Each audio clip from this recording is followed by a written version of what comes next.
আমি স্বাধীনতা ঘোষণা করলাম। তারপরে সেনাবাহিনী, মিডিয়া, পুলিশ সহ বাংলার দামাল ছেলেরা মুক্তিযুদ্ধে ঝাঁপিয়ে পড়লো। কথাটা ঠিক কিনা?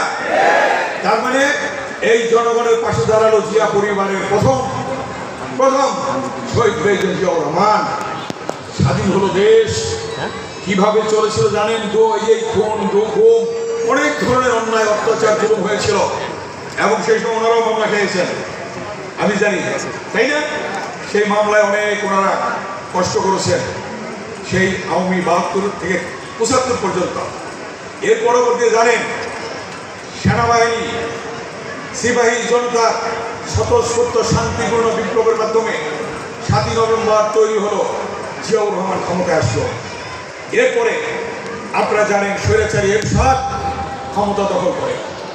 এরশাদ ক্ষমতা দখল করার পরে তখনও জিয়া পরিবার থেকে মাঠে দাঁড়িয়েছে, রাস্তায় দাঁড়িয়েছে কে? বেগম খালেদা জিয়া। বেগম খালেদা জিয়া মাঠে নামলেন। মাঠে নেমে তিনি একজন রাষ্ট্রপতির সহধর্মী হিসাবে রণাঙ্গনের মুক্তিযোদ্ধা বীরুত্তম প্রথম নির্বাচিত রাষ্ট্রপতি জিয়াউর রহমানের সহধর্মী বেগম খালেদা জিয়া মাঠে নামলেন। দীর্ঘ 9 বছর আন্দোলন হলো। নূর হোসেন জিহাদ, ডাক্তার মিলন সহ অনেকে শহীদ হলো। তারপরে স্বৈরাচার মুক্ত হলো বাংলাদেশ ছাত্র জনতার গণঅভ্যুত্থানের মধ্য দিয়ে। কি মনে আছে আপনাদের? সেই 90 সালে বেইমানি করেছিল আন্দোলনে এই ফ্যাসিস্ট খুনি শেখ হাসিনা, কিন্তু খালেদা জিয়া আপসীনভাবে নেতৃত্ব দিয়েছিল। ঠিক কথা না? সেই নেতৃত্বে আন্দোলন হয়েছে নৌসভা। সেই নেতৃত্বে বেগম খালেদা জিয়া 91 সালে নির্বাচন হইল। 6 ডিসেম্বর খুনি এরশাদের পতন। তারপরে খালেদা জিয়া 91 সালে ক্ষমতায় আসলো। গণতন্ত্র আসতো।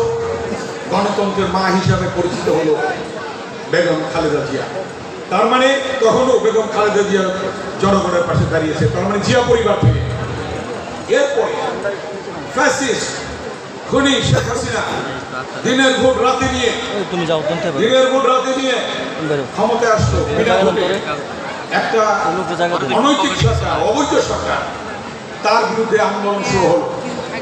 একটি পর্যায়ে লন্ডনে বসে বিএনপির ভারপ্রাপ্ত চেয়ারম্যান দেশ নায়ক তারেক রহমান তিনি আন্দোলনে ডাক দিলেন। তিনি মাঠে ঘাটে পথে প্রান্তরে গ্রামে গঞ্জে মানুষকে ডাক দিলেন। আন্দোলন শুরু হলো। অনেক ভাই শহীদ হলো। তার পরবর্তীতে আপনারা জানেন ছাত্র জনতার আন্দোলনের মধ্য দিয়ে খুনি ফ্যাসিস্ট শেখ হাসিনার পতন ঘটল।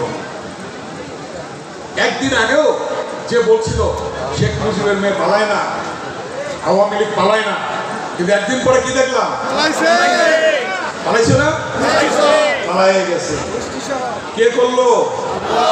আল্লাহ। কারণ এটার কারণ কি জানেন? সূরা আল ইমরানে আছে কোরআন শরীফে। আল্লাহ দিনকে রাত, রাতকে দিন, বাদশাকে ফকির, ফকিরকে বাদশা। রাজ্য দান করেন, রাজ্য কেড়ে নেন। সম্মান দান করেন, সম্মান কেড়ে নেন। পৃথিবী সৃষ্টি করে, পৃথিবী ধ্বংস করে, জীবিতকে মৃত করে, মৃতকে জীবিত কে করেন? উপরে হাত দিয়ে দেখা কে করেন?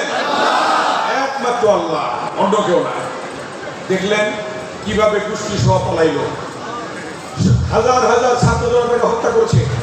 ইলিয়াস আলীকে গুম করেছে, চৌধুরী আলমকে গুম করেছে, সুমনকে গুম করেছে, শাওন প্রধান নারায়ণগঞ্জে তাকে হত্যা করেছে, নুরে আলম ছাত্র নেতা সেই বোলার তাকে হত্যা করেছে, আপনার মুন্সিগঞ্জের শাওন তাকে হত্যা করেছে, 57 জন সেনা কর্মকর্তা হত্যা করেছে। এর বিচার শুরু হয়ে গেছে, বুঝছে না?